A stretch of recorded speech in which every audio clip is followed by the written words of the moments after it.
In 1819, Francisco José de Goya y Lucientes, commonly known as Goya, was a successful and celebrated artist.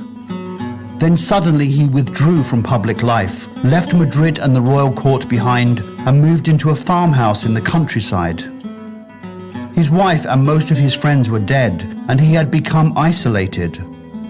He was 73 years old, sick and completely deaf. His long life was coming to a close, but he wasn't finished yet.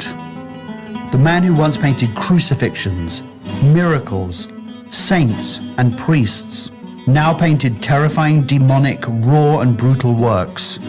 Works without even a hint of God.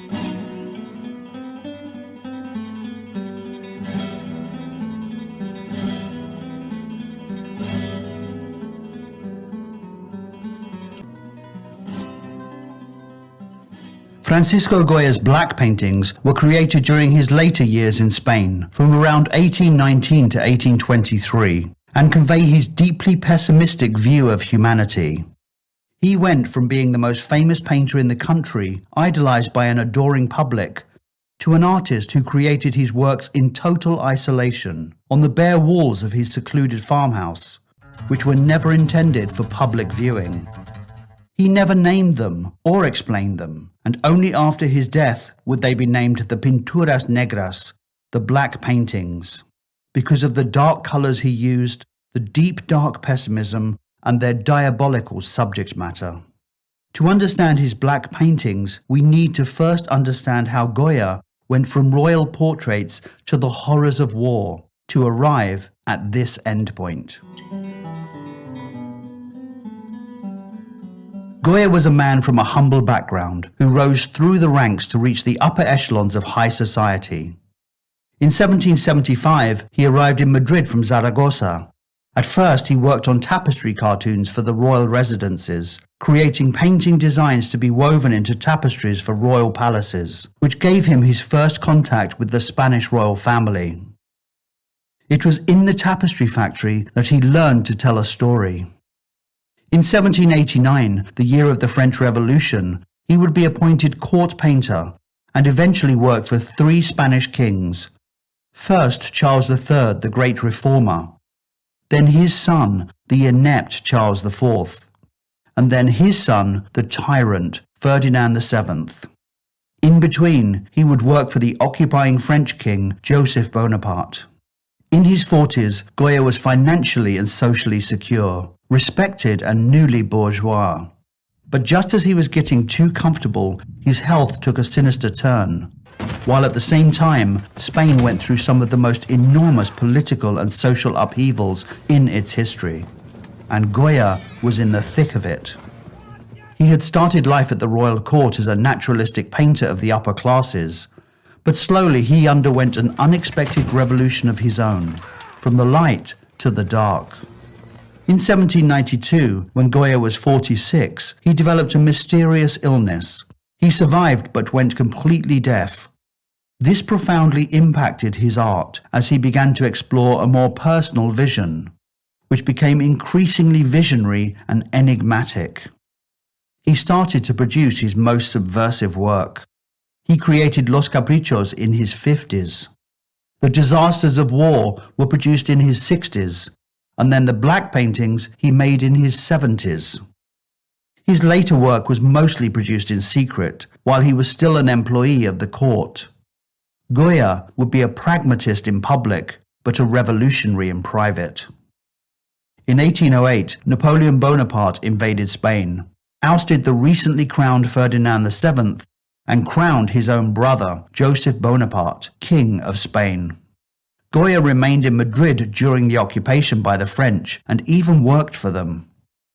This would have serious implications for him later when the French were expelled and the Spanish monarchy was restored. For many Spanish liberals like Goya, the French invasion was complicated. Like many dictators then and now, Napoleon came in with talks of restoring democracy.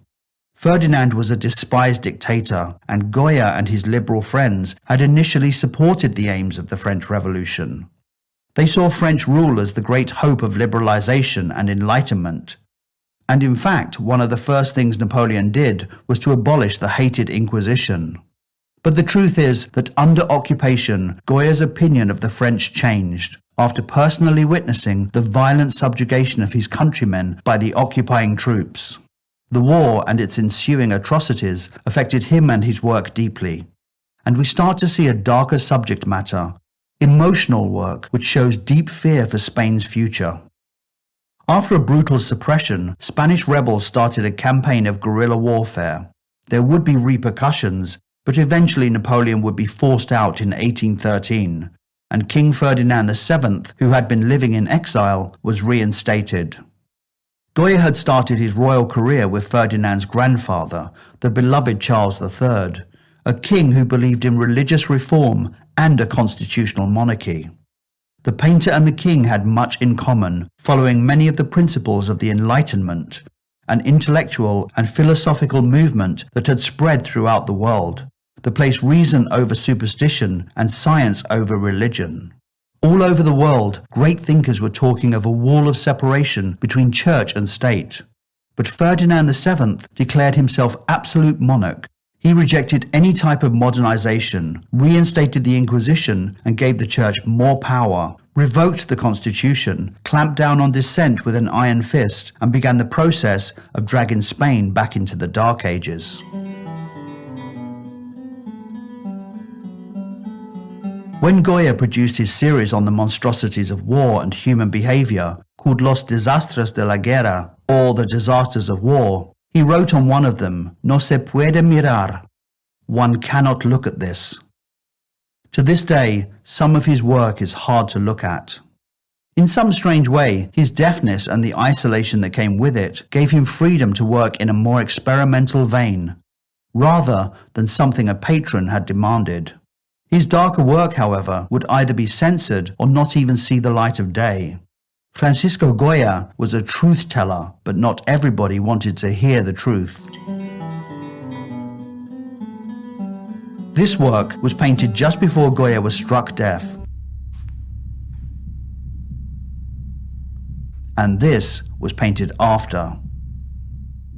From 1792 on, Goya's private world would be stripped of colour and light. The artist said he saw scenes like Yard with Lunatics in the asylum of Zaragoza. It shows a scene of violence occurring in an open courtyard of an insane asylum. But despite the yard being open to the skies, the inmates are shrouded in darkness. The dark subject matter and the use of shadow to represent ignorance would prefigure his later etchings. Goya's series of aquatint prints, Los Caprichos and the Disasters of War, has long been recognized as one of the supreme monuments of European art. Intaglio is the name for any technique in which the image is cut into the surface, and the cut line or sunken area holds ink. Achieving aquatint tones is a very complex printing process, but here is a rough idea. For the initial design, a copper plate is heated, then it is covered with a waxy acid-resistant ground. Then, a design is drawn onto the wax ground with an etching needle, and so exposing the surface of the plate. Because the drawings are etched into soft waxy ground, rather than directly to metal, for example, as here in the case of engraving, the etched line is typically clean and can be delicate, intricate and spontaneous, like drawing or watercolor. The etching is done back to front, including all the writing, if there is any, as the final print will be the reversed image. Once the design is etched, the plate is immersed in a bath of acid. Where there is still wax on the plate, the acid doesn't bite. However, the lines that were etched and so exposed by the artist get attacked by the acid, leaving their design embedded in the surface in grooves which will hold ink. Gradations of line tone can be achieved by varying the length of time in the acid bath.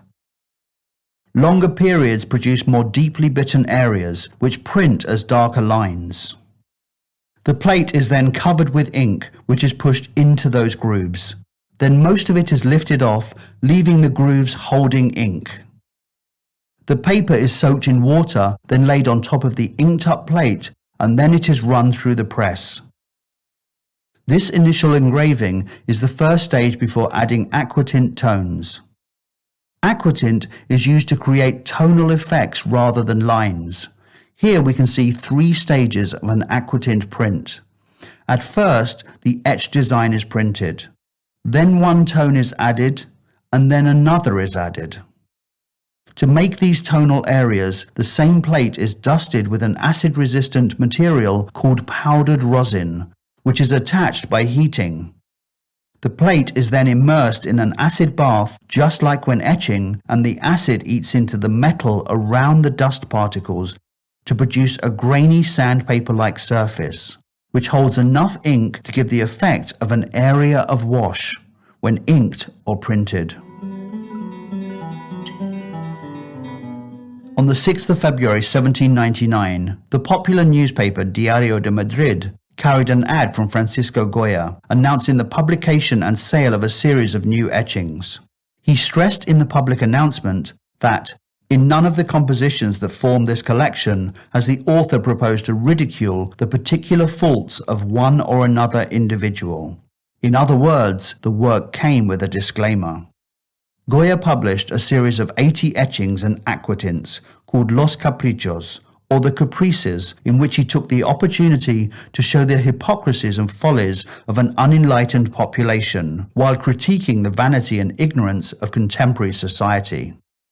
The technique of aquatint allowed artists to create a watercolor look, and Goya became a master at using a broad range of contrasting aquatints to reveal the shadowy world of ignorance. Goya may have started them as early as 1795, when even pre-Napoleon, the political situation in Spain had changed dramatically. The reign of Charles IV was dominated by crisis after crisis. Wars with revolutionary France and then England weakened Spain's economy. The government attacked the press and censored political views. But interestingly, social satire like Los Caprichos flourished. Goya had not long been struck deaf, and in recovery he developed a personal interest in the Enlightenment. These ideas were almost certainly an inspiration for his most famous plate from Los Caprichos, number 43, The Sleep of Reason Produces Monsters. Jean-Jacques Rousseau was the man whose words inspired the French revolutionaries, and was now inspiring a Spanish court painter. Words which were censored by both the Spanish Church and the Crown. The frontispiece of Rousseau's 1793 edition of Philosophy bears a striking resemblance to Goya's etching, and it is quite possible that it was this book that sowed the seeds for Goya's own personal enlightenment. The distraught man slumped over the desk is Goya himself. We know this from an earlier preparatory sketch. Goya shows the struggle between reason and imagination. His audience would have recognized the menacing bats and owls as symbols of ignorance and evil. At the lower right, a lynx watches vigilantly, alerting us to the rise of monstrous forces that appear when sleep descends. By the man's hands are the tools of his trade, paper and brushes. An owl is handing over a brush as if to encourage him to continue his work. We know that Goya originally intended this as the title page to the series, rather than the self-portrait he went with. Despite its relegation to plate 43, it has come to symbolize the overall meaning of the series. That is, what happens when reason or rationality is asleep, and superstitious beliefs take over from science and reason, and we produce monsters or monstrous ideas. In Los Caprichos, no member of Spanish society was spared his acid pen. Superstitious peasants and prostitutes, belief in witches, the ignorance of the ruling classes, and most shockingly of all, the Catholic Church, were all targets. Goya's satire of religion was particularly dangerous. Here we see a drunken priest pulling up his trousers after consummating an unspecified sexual act. This plate has a group of clergymen getting drunk besides an enormous barrel of beer, and Goya has them saying, "No one has seen us."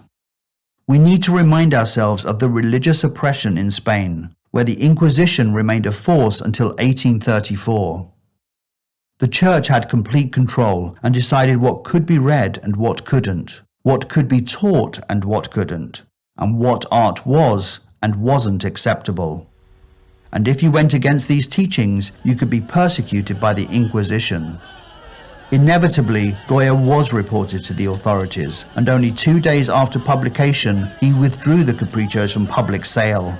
Luckily for us, in 1803, Goya gifted the original copper plates to the king, who gave them to the San Fernando Academy of Fine Arts, where they remain today.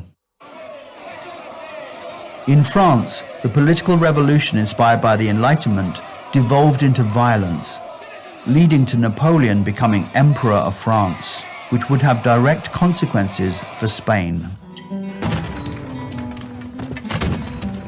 After the Napoleonic invasion, spontaneous rioting broke out, and on May 2, 1808, Spanish citizens rose up against the French occupiers. The next day, the French struck back at dawn, and hundreds of Spanish citizens were rounded up and shot. Goya's painting of one of those executions will stand in for all the brutalities of war. We can debate the ethics or otherwise of Goya working for the occupying Napoleonic court, but we must remember he was the court painter and needed to survive. Being in Madrid meant he could bear witness to the horrors of the war perpetrated by Napoleon's armies, and so he started working in secret and at great personal risk on new etchings which would be called the disasters of war. Some of the ideas from the etchings would inform his 3rd of May canvas. When Napoleon was driven out and Ferdinand VII was on his way back in, Goya approached the provisional government with a request to paint 2 enormous history paintings, one depicting the Spanish rebellion against the French and another set the following day, showing the execution of those Spanish heroes by Napoleonic troops. This was 6 years after the actual event took place, and at a time when Goya's loyalty to the Spanish crown was being questioned.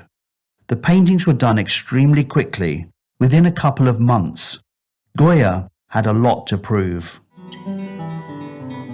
3rd of May 1808 is set in the early morning after the uprising. The painting features 2 groups of men. In the shadows is the anonymous firing squad of the French army, melded together as a single unit, an instrument of war. We cannot see their faces, emphasizing the anonymity of oppressors.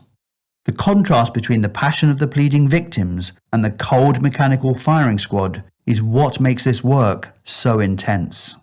The central Christ-like figure is an anti-hero who is about to be executed on the side of the road like a dog, as bodies of slaughtered citizens pile up beneath him. Goya uses him as a symbol of martyrdom, of man's inhumanity to man, and the whiteness of his shirt is there to represent the innocence of all victims. The scene is lit by a lantern on the ground, which if you look carefully is actually only throwing light on the main figure. As well as the crucifixion pose, his hands show the wounds of the stigmata, which Picasso will reference for Guernica, his anti-war painting, along with the pose of the central figure. Lights, candles and lanterns are often tied into images of martyrdom in Christian art, as a metaphor for the presence of God. But in Goya's painting, the light is there to make an easy shot for the firing squad and to force us to witness the atrocity.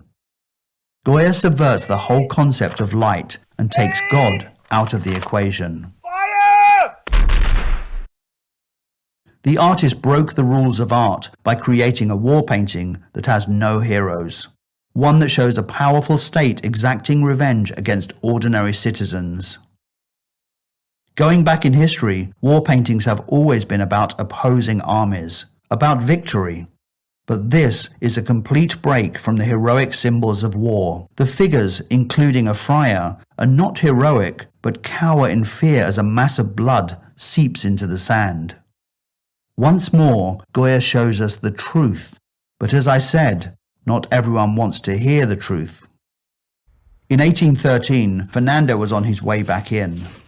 Unbeknownst to Spain, it was just about to go from the frying pan into the fire. And when Ferdinand VII returned to Madrid in 1814, 6 years after he left, he did not approve of the 2 paintings created in his absence, and so they were put in storage. and there they would remain, hidden from view, for over 40 years. The last thing the newly restored king wanted was to remind ordinary citizens that they also have the power to overthrow their oppressors.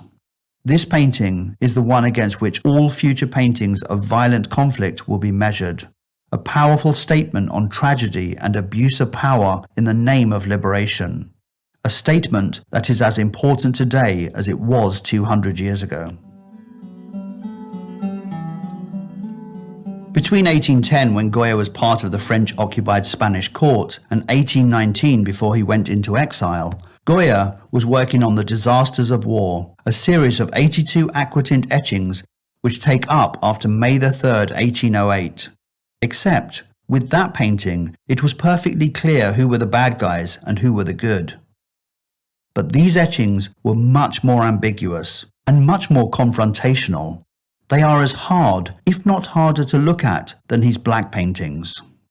He rejects the bombastic heroics of previous war art and shows the effects on individuals. On top of this, he once again dispenses with colour and uses shadow and shade to show its universal truth. These are not propaganda, they are reportage. The artist takes the concepts of patriotism, heroism and triumph and turns them on their head. He had personally lived through this, seen many of these atrocities with his own eyes, and he tells us so. Here it says, "Yo lo vi," I have seen this. He saw people starving to death on the streets, he saw executions, and he saw assaults.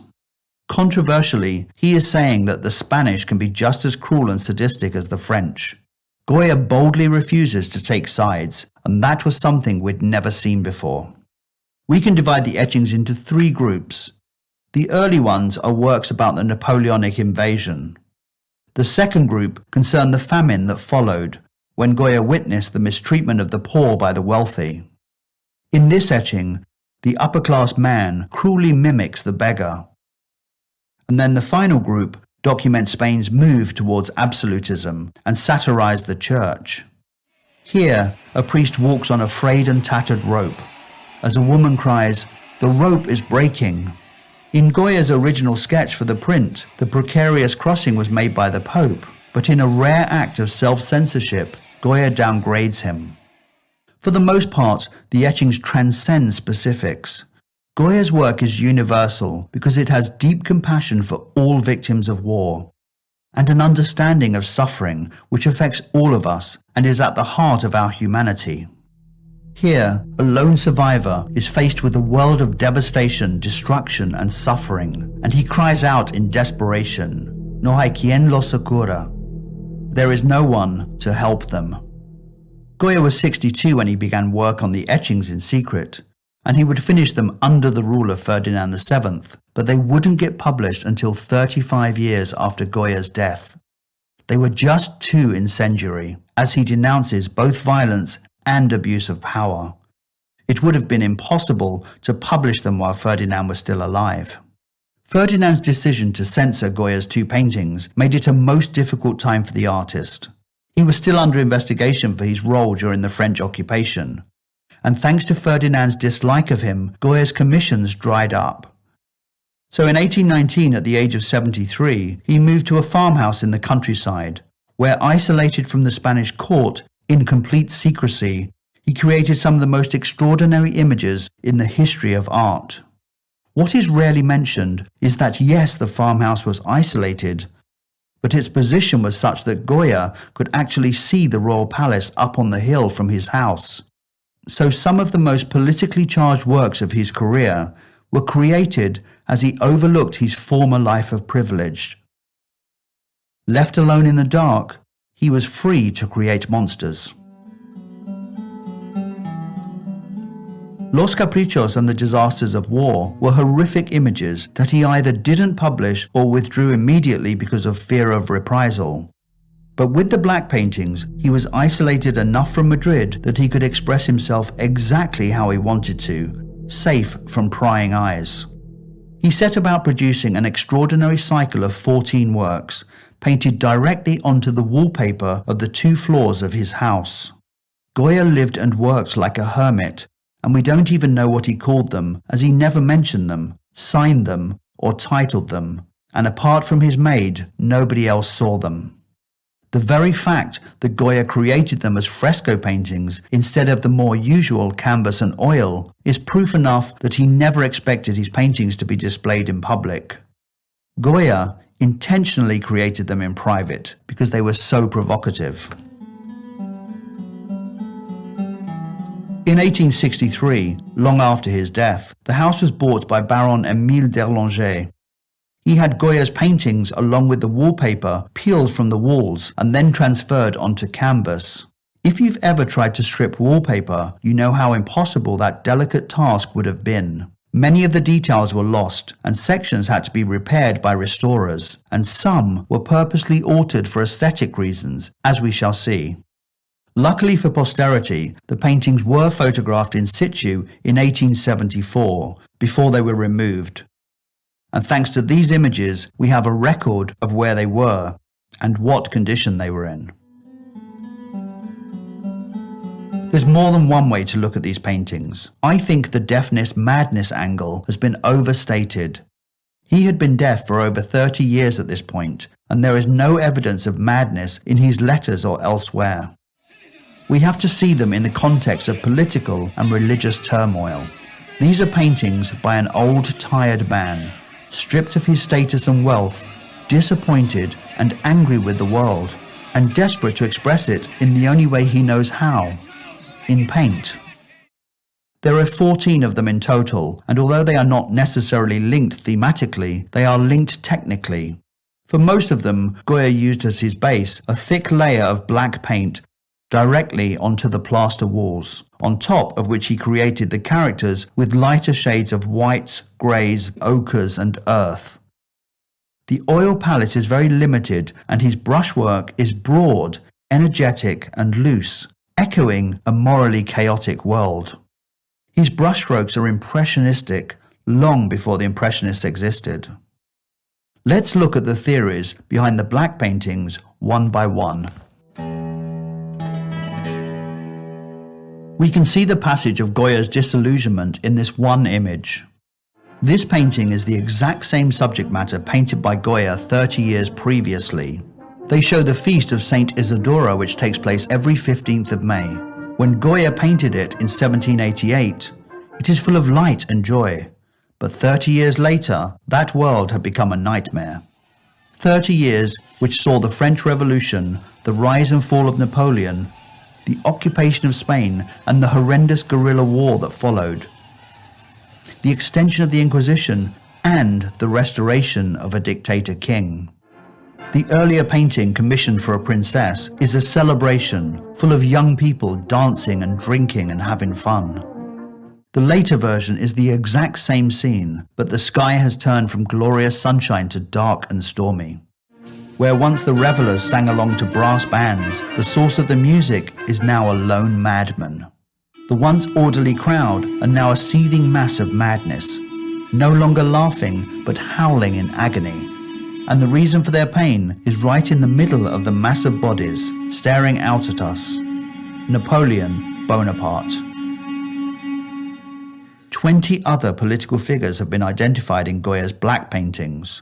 This to me seems to contradict the belief that the paintings had no real meaning or were purely the product of Goya's psychiatric decline. This painting is said to be another procession to the sanctuary of San Isidro, which is not far from the farmhouse Goya was living in, but the painting is also known as the Inquisition. Goya portrayed many processions and celebrations over the years, from the lighter-toned burial of the sardine to the dark and cruel procession of the flagellants. As far as Spanish liberals were concerned, of which Goya was one, these ceremonies represented ignorance and superstition, something from the past. Goya emphasizes it in this painting by dressing them in 17th century fashions. One of the figures stands out more than others, a man dressed in 17th century clothes with a moustache and a goatee, holding a sword in one hand and a roll of paper in the other.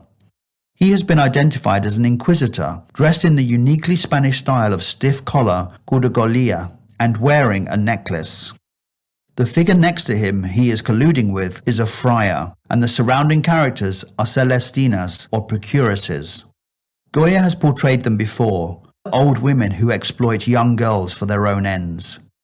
Goya has emphasized these superstitious beliefs aesthetically by having the main character shrouded in complete darkness, while the opposite corner in the distance is full of light.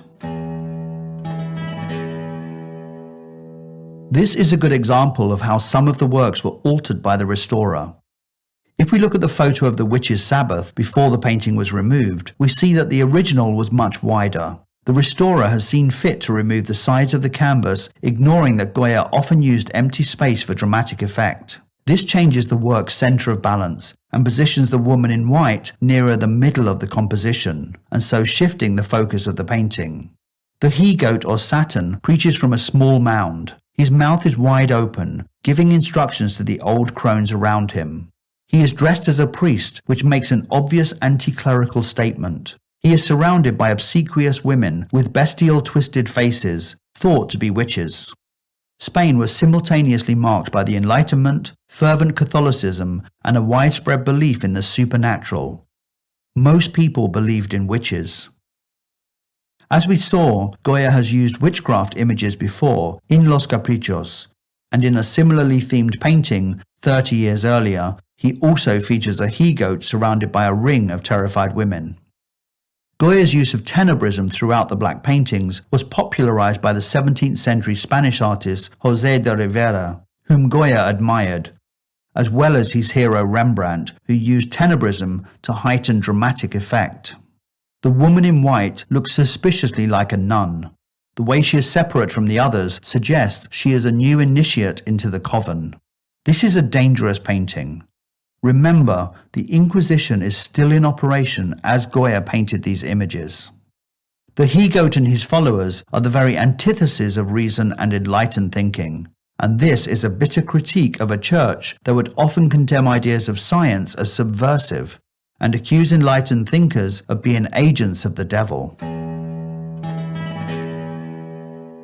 Here we see two old men, enveloped in an intense blackness which really emphasizes the characters. One man is holding a cane, and another beast-like figure appears to be talking into his ear.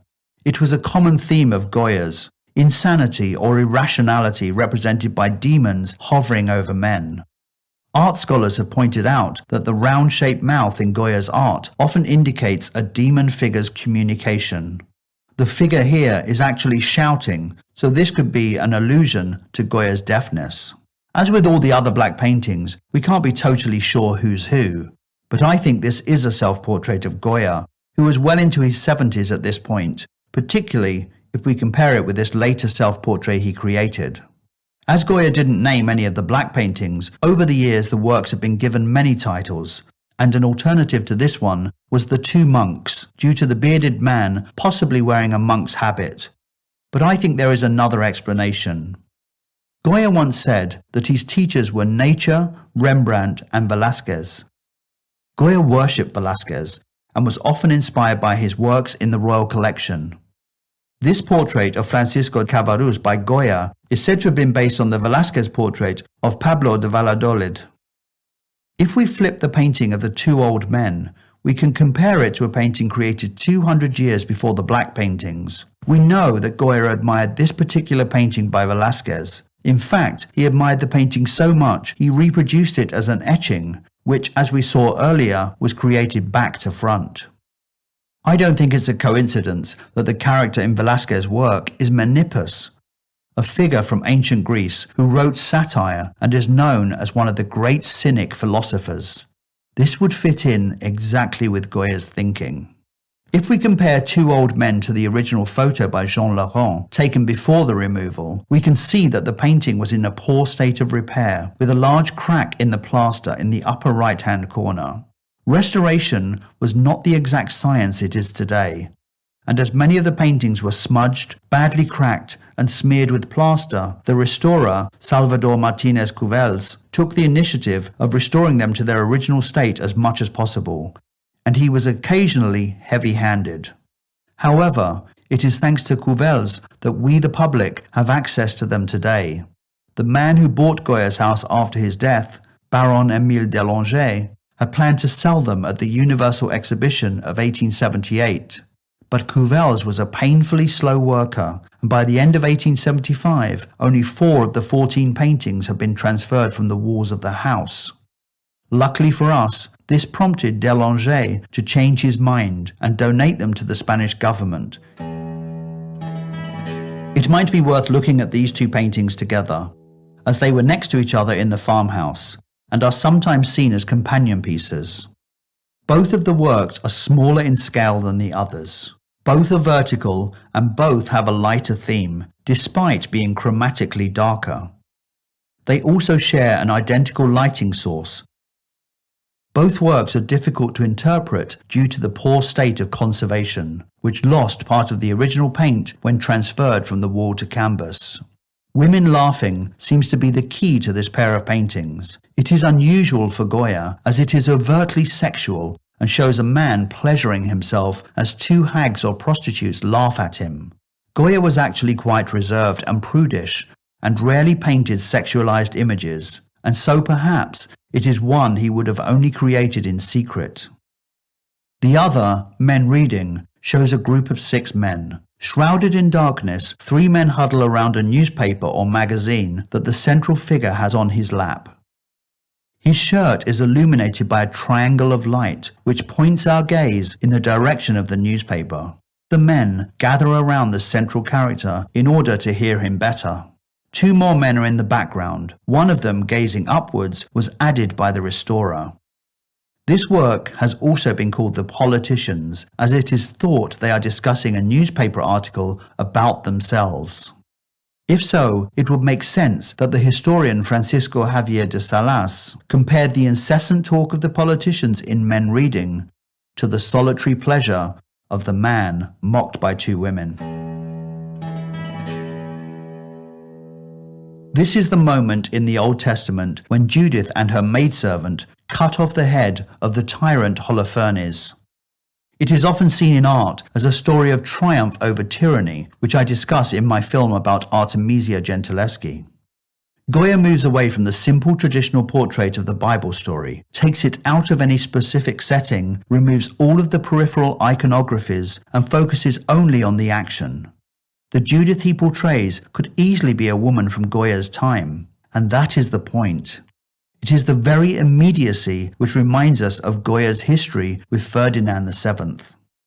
It is quite possible that the tyrant Holofernes is an allusion to the king, and Judith to the Spanish nation. Even behind closed doors, this was a brave and daring choice for an artist with such ties to the crown as Goya had. In parts of Spain, fights where opponents can club each other to death were still allowed in Goya's day. The 2 men, dressed according to Goya's times, are beating the life out of each other. The man on the left is covered in blood, and the man on the right is shielding his face.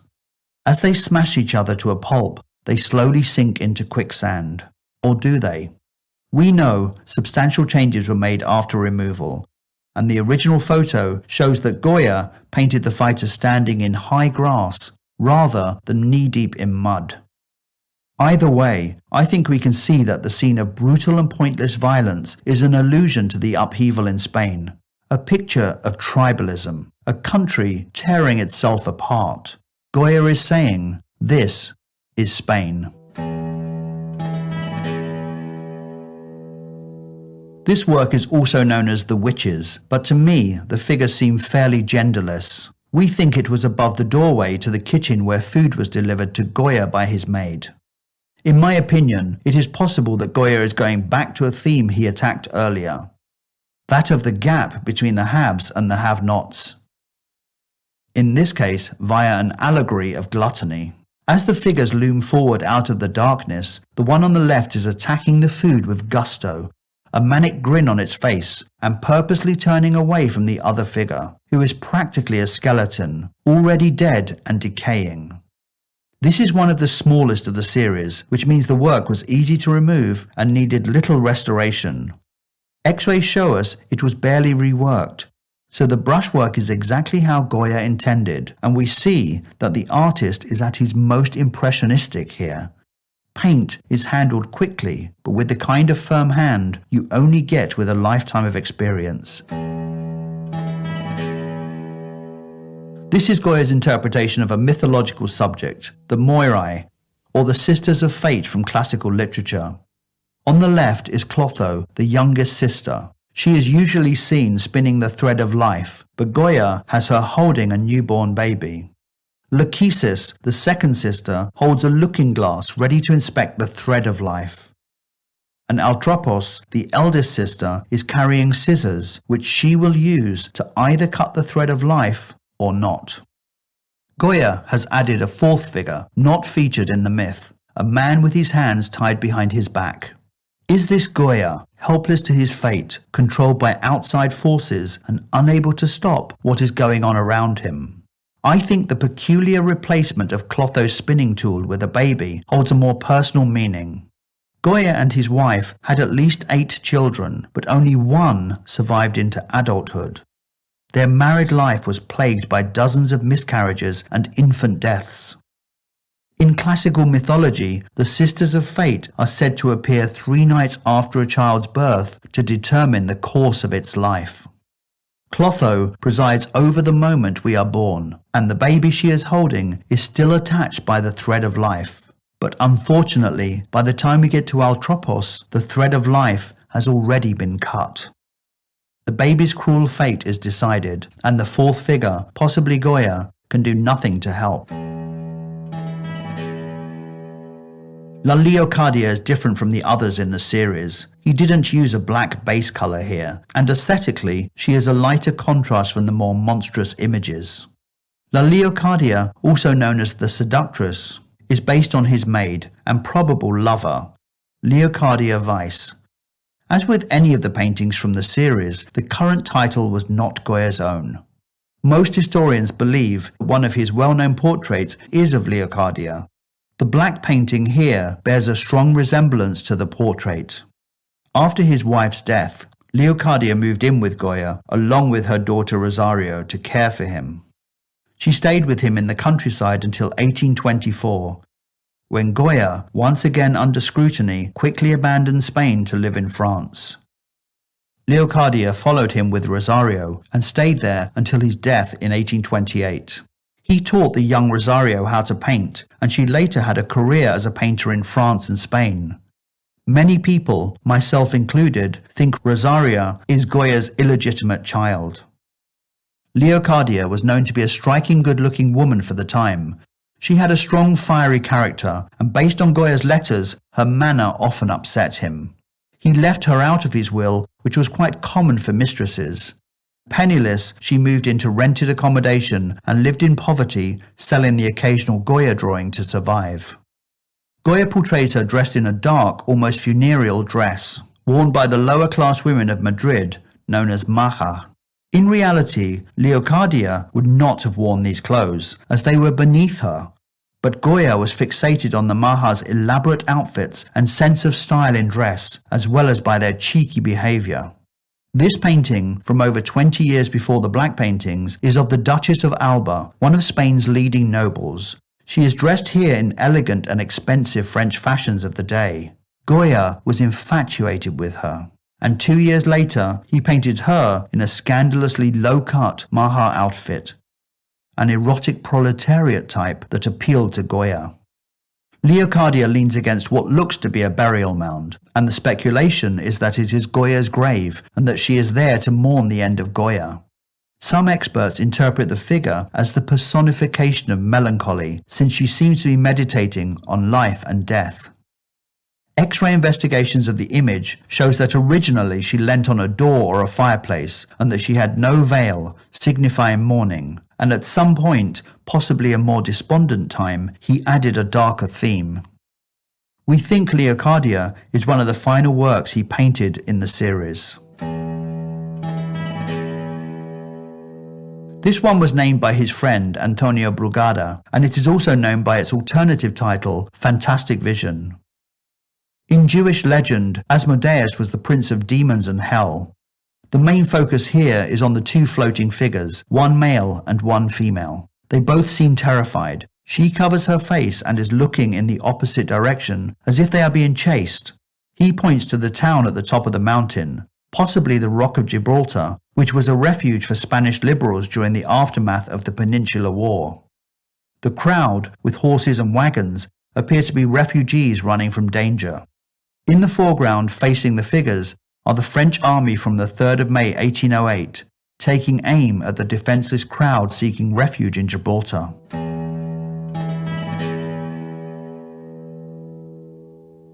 This is the most famous of the black paintings, the most horrific and the most discussed.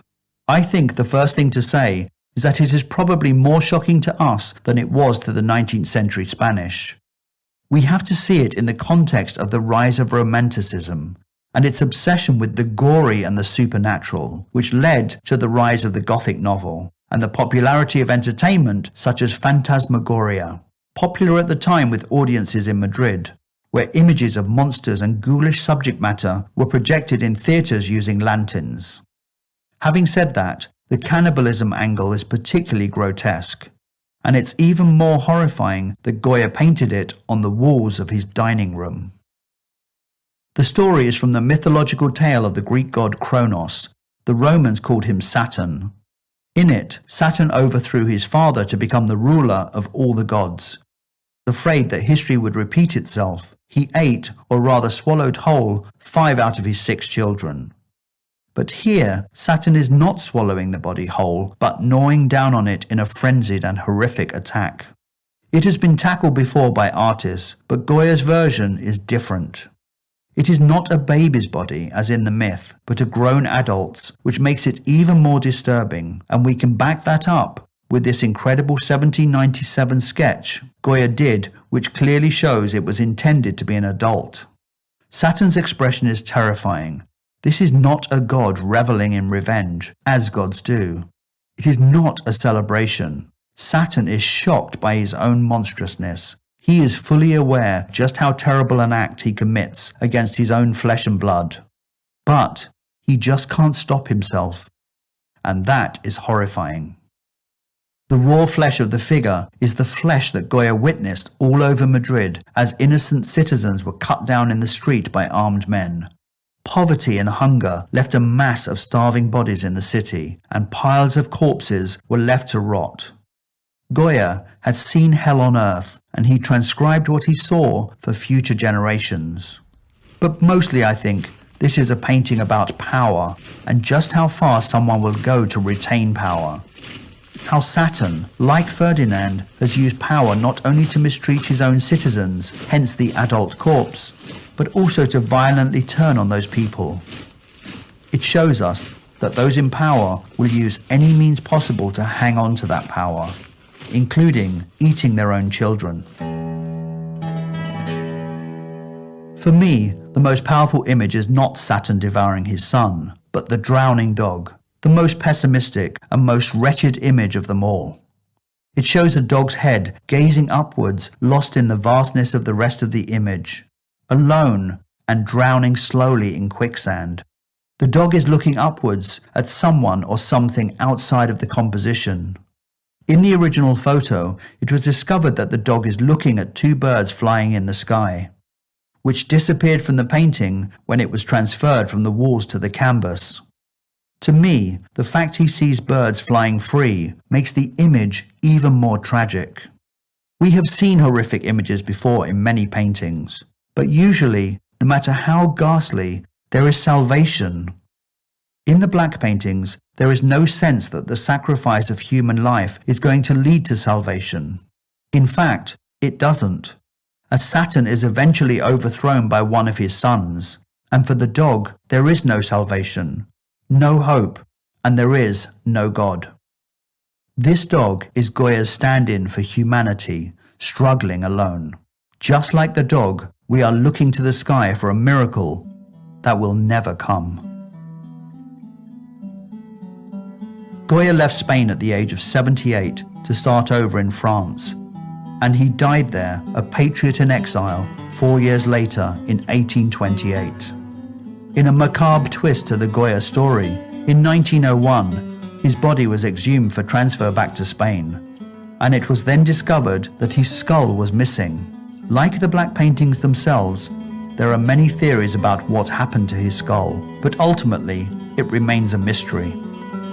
The painter, who was so skilled at getting into other people's heads, eventually lost his own. Goya has been called the most radical artist that ever lived, the last of the old masters and the first of the moderns. But the word that comes up again and again with Goya is truth.